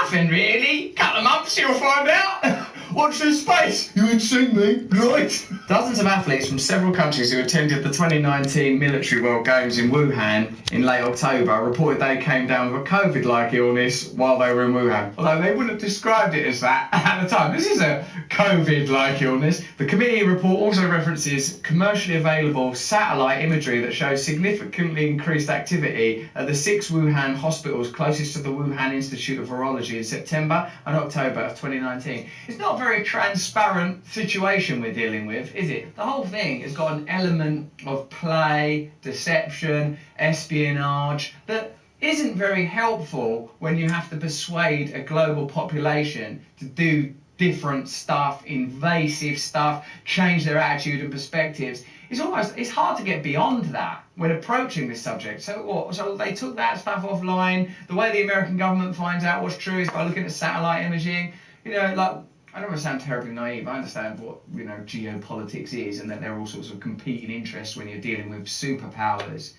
But the fact is that all of those competing interests are constructs and conceptual, and the reality of human beings and the impact of this virus and the best way to deal with it and the way that it's been mobilised politically and the information that you're given and the information that's withheld, all that has become more dominant than any reality. So no wonder there are competing narratives and people that completely mistrust the dominant one when the dominant one has already been proven to be quite malleable and has been adapted for expedience. The committee staff also unearthed an archived version of a contract competition for a new 1.3 million security service procurement project, which was issued by the Wuhan Institute of Virology on September 12th, the same day the virus database mysteriously went offline. So on that day, they started, we better look into some new security. Evidently, something mysterious, peculiar, and likely nefarious is going on. I can understand why people are willing to entertain conspiracy, because there is so much, it's so veiled, and there's been so much deception and dishonesty. And whenever a situation seems to benefit powerful interests, it often appears like that is the main reason for it to happen. If it's convenient to government, if it's convenient to big tech, if it's convenient to big pharma, it takes a real challenge to go, yeah, but that's just a coincidence. It's just a coincidence that it's convenient to government, big pharma and big tech. 4 days later, the Wuhan Institute of Virology announced a new contract competition to completely renovate... Editor X, the world's most advanced website design platform, made for you. The creator, who's... Oh, what's going on? The Wuhan Institute of Virology announced a new contract competition to completely renovate its air conditioning system for 606 million. Hold on a minute, that's not a way to get an air conditioner. Roll up, ladies and gentlemen, here's your chance to provide air conditioning. Clearly a lot of shit was going on in September at the Wuhan Institute of Virology. No, we just decided at that time there's some new security, the totally new air conditioning, mental. Both contract announcements were later scrubbed from the Chinese Ministry of Finance website. Get that off! Based on the material collected and analysed by the committee minority staff, the preponderance of evidence suggests that SARS-CoV-2 was accidentally released. What a mad accident. I've done some stupid things in my time. I feel quite bad. Like, if I give my kids a cup without a lid on it and then they spill it, I think, you idiot! You know now you've got to give it a lid with a cup. Oh no, now everyone's got coronavirus. Accidentally released from a Wuhan Institute of Virology lab sometime prior to September the 12th, 2019. Understanding the timeline of the outbreak is crucial to get to the truth about the origins of the virus. The committee report accuses American scientists of deliberately working to further the Chinese government's cover-up by bullying other scientists who wanted to investigate the lab leak hypothesis. I don't think being bullied by a scientist. Now listen, buddy boy, if you don't do that, I'm gonna break your Bunsen burner, baby. Who wanted to investigate a lab leak, misleading the world about the nature of the work the US scientists were doing in collaboration with Wuhan labs. The report singles out Peter Daszak, the head of US government-funded non-profit organisation EcoHealth Alliance, who awarded several subgrants to the Wuhan Institute of Virology and worked closely for many years with their main bat coronavirus team. We've uncovered strong evidence to suggest Peter Daszak is the public face of a CCP disinformation campaign designed to suppress public discussion about a potential lab leak. The report states, pointing to emails between Daszak and other scientists the committee says was part of his effort to steer the narrative away from the Wuhan labs. Hey, what about them labs where they experiment on virology? Yeah, but all them wet markets, they've got bats over there. Oh, disgusting!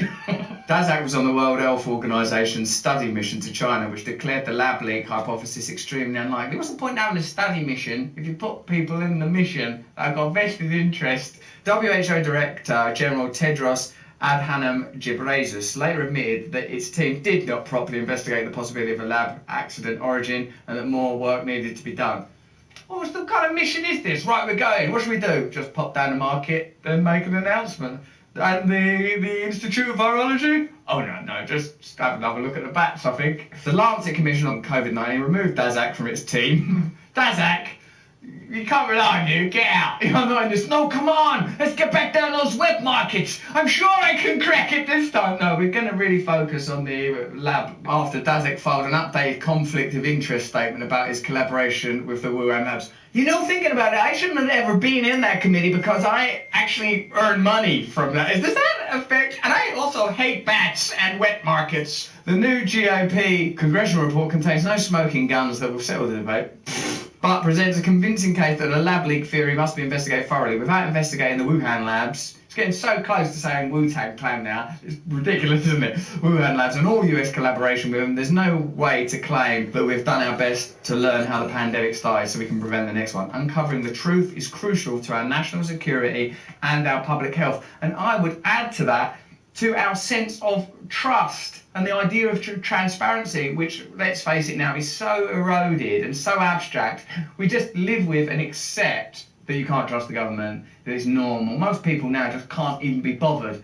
Like, can you? So, oh yeah, I've heard now, it probably came from a lab. That was bloody obvious in the first place. Of course it didn't come from a wet market. Of course the government lies to you. Of course they're spying on you. Of course you can't trust them. At what point then do you begin to question whether or not there is a possibility for alternative systems, or the process of democracy itself isn't working and that you deserve something better? I think we're like, like sort of, I don't know, prisoners of war, kidnap victims that somehow that have consumed so much institutional abuse. We don't think that we're worthy of any different way of living. Remember, this stuff boils down to human beings and human choices, and that there's always the potential for change. Part of the systemic intransigence is the sort of assumption that is indefatigable, their assumption and ours, that this cannot be changed. This is just the way things are.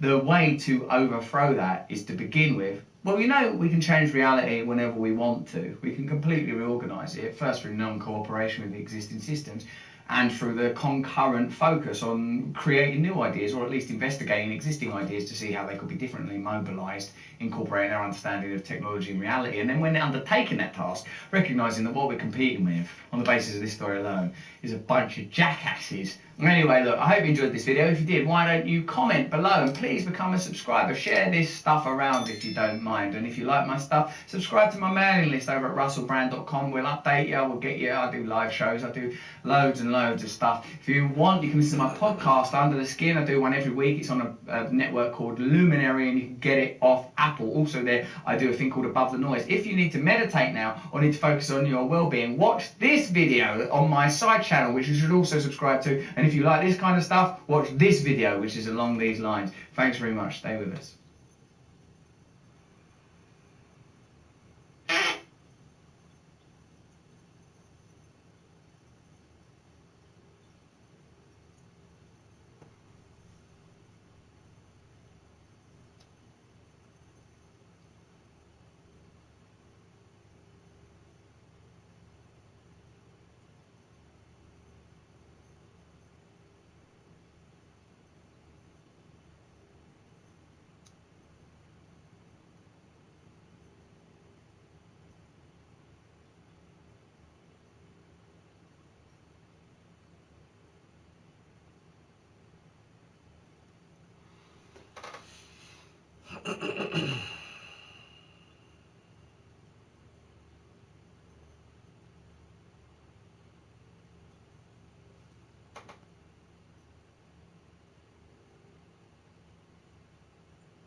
Under communism, you understand, everybody is equal, but some people are more equal than others. And we're seeing that play out right now in the socialist supporting Squad. There is some members of the Squad, these radicals in the Democratic Party, who want some certain privileges, particularly when it comes to the vaccine. There should be no special privileges for anybody. Everybody has got to get exactly the same sort of stuff. That is what we are told by these socialist supporting radicals in the Democratic Party. And yet, those same most vocal socialists are the ones who want special privileges for themselves, namely Ayanna Pressley, who is known as the Ringo of the Squad. She's sort of the least important member of the Squad. She's, at least AOC puts on a good show, or even Ilhan Omar is sort of cartoonishly wicked and evil, giggling about Al-Qaeda. Ayanna Pressley just hasn't been able to shine quite as well as the other ones. Ayanna Pressley is coming out now to get the coronavirus vaccine, even though she's young, seems relatively healthy. She's coming out and getting it before a lot of older people do, even before a lot of healthcare workers do. And she's advocating a totally new arrangement, a list of priorities for who gets the vaccine, including not just people like herself, but also criminals. Yes, I did have the vaccine administered yesterday in order to maintain the continuity of government, but also because, I live with, like millions of Americans, two pre-existing conditions, and doing my part, both to keep myself safe so that I can continue to do my job to fight for my district and the American people, keeping my family safe, but also stopping the spread of this virus, which has raged out of control, which has everything to do with the willful criminality of Donald Trump. And I'm going to continue to fight for our most vulnerable communities who have been disproportionately impacted by the virus, for our healthcare workers, for our essential workers, for incarcerated men and women to be prioritized in the distribution of the vaccine. Wait a second, what? Hold on. I totally expect these political hacks like Ayanna Pressley to come out and say, look, it's very important for the continuity of government that I, some random congressman, more or less unimportant to the function of government, that I receive this vaccine before anyone else does. I wish I didn't have to, but I have to. I'm so integral to the functioning of the government. You could get rid of half the members of Congress, wouldn't change a thing about the way the government works. But I have to get, okay, you expect that. But then at the end, she says, yeah, we need to give it to people, who've been marginalized, who need the vaccine more than others, and to incarcerated men and women, and that's what you need. Hold on. Incarcerated men and women, I guess that's the euphemism for criminals. Criminals get the vaccine before my grandma does? Are you out of your mind? Have you lost your... I don't know that she had the mind to lose in the first place, but certainly if she ever had one, it is gone. No, criminals don't get prioritized for the vaccine. We've taken our understanding of criminal justice and completely flipped it on its head. You see this most notably on the left here, where they cry and they wail and they gnash their teeth and they rend their garments whenever some triple murderer, rapist, serial killer gets his just desserts in the execution chamber. But they clamor, they rally, they cheer in support of slaughtering 1 million innocent babies a year. That's not just a little moral confusion. That's an exact inversion of a serious moral framework. And that's what we're seeing here. I'm not saying you need to torture the criminals. I'm not saying you need to be cruel to the criminals. I'm not saying you need to deprive the criminals of the vaccine. But they don't get first dibs. Are you crazy? Yes, this woman is crazy. And I should point out, selfish and cynical, because she's taking this vaccine before other people would get it.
Alright, I'm gonna try some shit I've never tried before. And use some paint tins. But I think I want to go grab my movie itself first, real quick. Oh, I'm so scared to get some paint on that shit, though.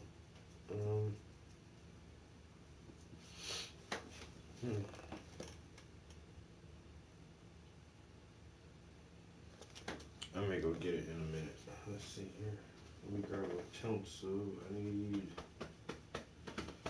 a sharp pencil. Sharp pencil.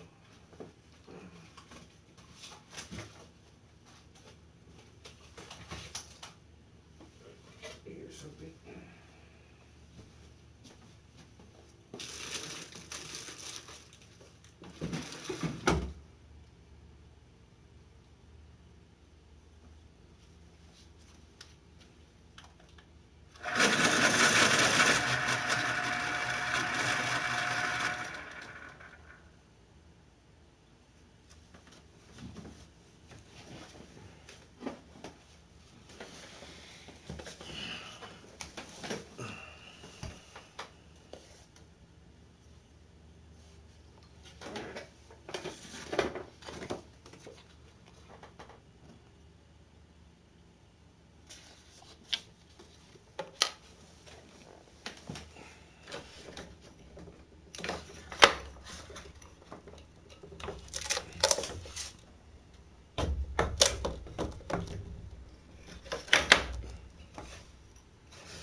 Alright, I gotta let that part dry.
You know how we do, bro.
All right.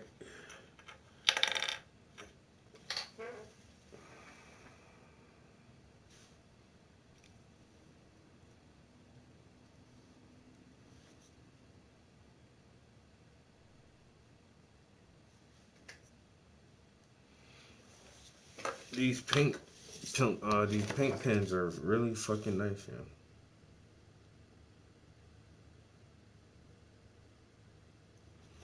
So that is wet. Can't really do nothing there. I could probably do that.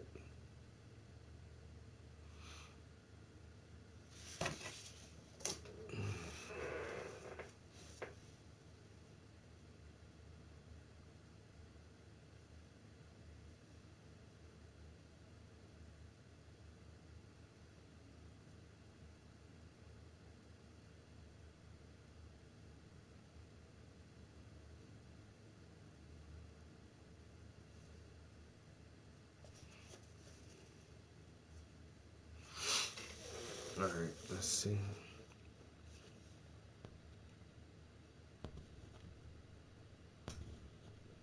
That might be dry enough to go over that little section. I'm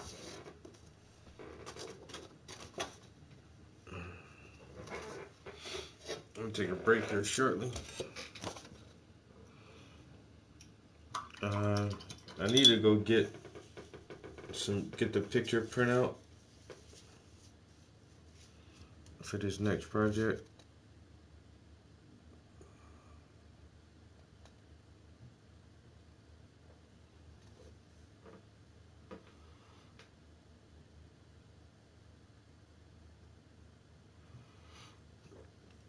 And then I'll probably play some video games for a little while.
No, you don't.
Hey guys, check this out. If you own a home and you don't have one of these Generac PowerCell home battery, Battlefield 2042 just dropped a cinematic video in the form of Exodus. I'm not going to show it in this video because I think it's pretty cool and I don't want to spoil it, but essentially all you need to know is that it reintroduces the characters of Irish and Pac from Battlefield 4, confirming that BF 2042 is in fact a sequel, in a way, to Battlefield 4. It's in the same universe as that game was. And this cinematic sets up the story, narrative and lore of some of the events just before Battlefield 2042. So if you're into that kind of thing, it's a bit of world building for you. And Michael K. Williams is back as Irish. He's provided the motion capture and audio work here.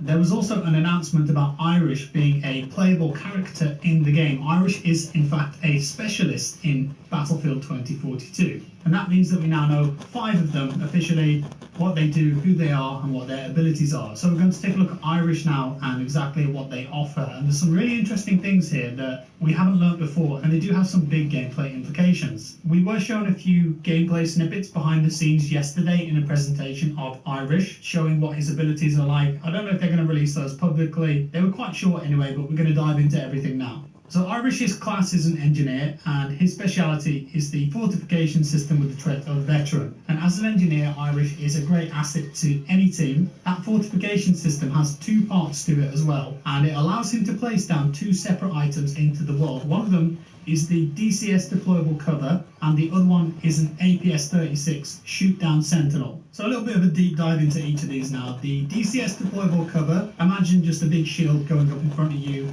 with a solid base and then a bulletproof glass at the top. You can place the cover on nearly any flat surface, and this creates a small protective barrier that allows your allies to see out through its bulletproof glass. This barrier can protect you and allies from incoming fire until its health pool is depleted. And if you're playing as Irish, you can place multiple covers on a map. It didn't say how many in total. They gave a gameplay scenario here. Do you need to revive someone? Do you need to protect yourself against a sniper attack when you're stuck out in the open? Hold the capture point for just a few more precious seconds. Well, using multiple covers, you can create your own small outpost to help you buy time. Obtaining some medical and ammo crates and teaming up with Boris and his sentry gun will allow you to build your own castle-like fort. So teaming up with a different specialist there, Boris, little meta gameplay moment there. And then the APS-36, this is a rocket's worst nightmare, and you place this into the world again on nearly any flat surface, and it will destroy incoming explosive projectiles with proximity. So stuff like grenades, rockets, that kind of thing, turning a once deadly weapon into a simple puff of smoke. And they gave another example here of gameplay. Placing the APS next to a vehicle will give it automatic protection from incoming missiles, so vehicle players relying on their infantry to help them out there. And then something else like this, if you placed it behind cover, you could force an enemy to reposition in their attack. But beware, because EMPs or savvy hack attacks can put the system out of action. And then Irish's trait is called Veteran. This is a really interesting one because maybe there's more to this. Irish's Veteran trait allows him to dig in and stay alive. He will always spawn with a small amount of body armor that can be replenished whenever he collects drop ammo packs from defeated foes. Body armor is a pretty big deal. If you could be a specialist that had more health or more damage reduction against bullets, for example, and it looks like you can replenish it too, so I imagine that Irish is going to be quite a strong pick at launch. Perhaps you could build your gun though, so you've got armor-piercing rounds or something, so that will negate those effects, I don't know. And they gave us some images that we could share here too of Irish in his different skins, a couple of different ones here, like the battle-hardened one, for example. So different specialists in 2042 will have customization, different looks to them. And that's all for now, really. That's all the interesting stuff that came out of this. Again, go and check out the video for yourself if you're interested. It is about 9 minutes long, so a bit of a time commitment, but you might enjoy it. But it does make me wonder, will we see any other Battlefield 4 characters in this game, knowing that it's a sequel? Will we see characters from Battlefield 3? Will we see Wrecker as a specialist? Maybe, although, yeah, they were kind of a voiceless protagonist in BF4, so maybe not. But this does confirm that at the end of BF4, spoiler alert, you get a choice between who to save. Do you want to save Hannah or do you want to save Irish? And it looks like the canon ending is Irish lives, so sorry to all those Hannah stands out there. Also, I do apologise if my mic or the video sounds a bit weird. I'm in a hotel recording this at the moment, not on my usual setup, so it might sound...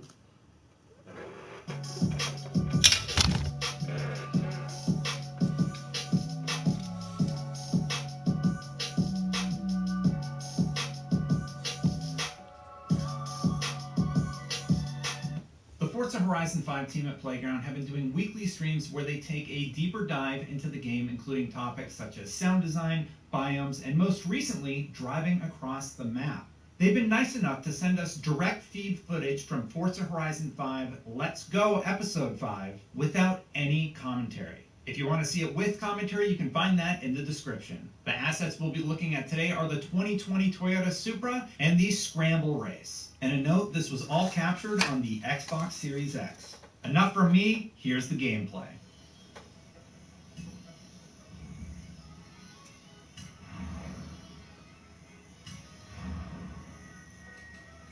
If you want to change your aerodynamics, it's all here.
You're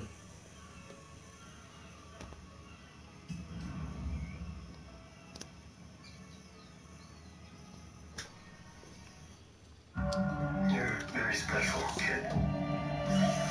I've been quested to take you back to the Jedi.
beaten a polygraph? Have you ever lied? No, I've had a lot of inconclusive. You do not want to completely rely on the polygraph. I've seen it fail miserably. It can be beaten if you feel no difference between right and wrong.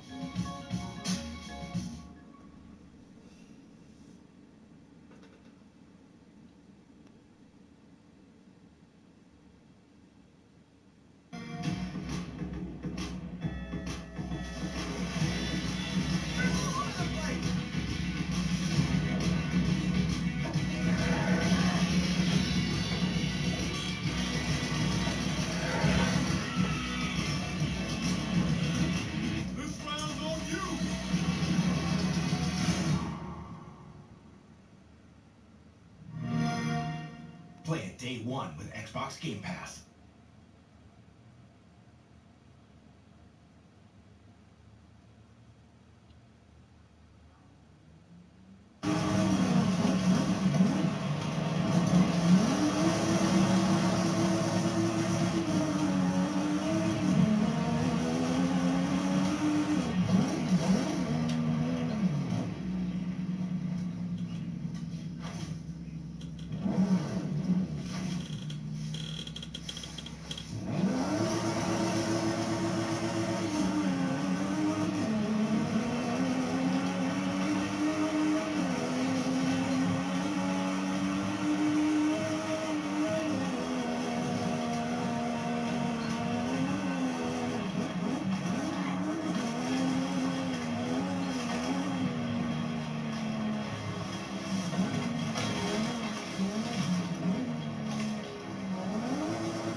Alright guys, I'm gonna go ahead and take a break.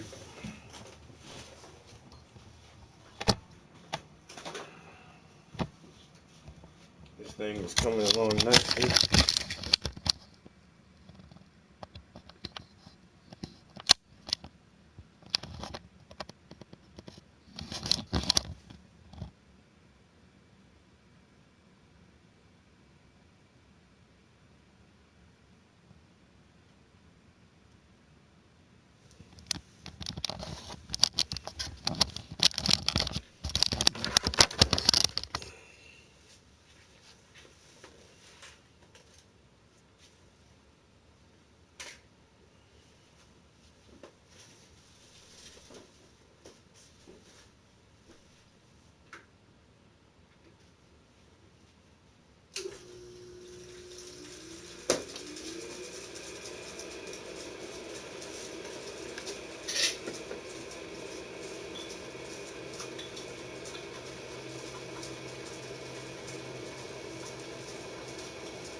Like I said, I'm gonna keep the AC on because there's a pretty good chance I'll be back up here.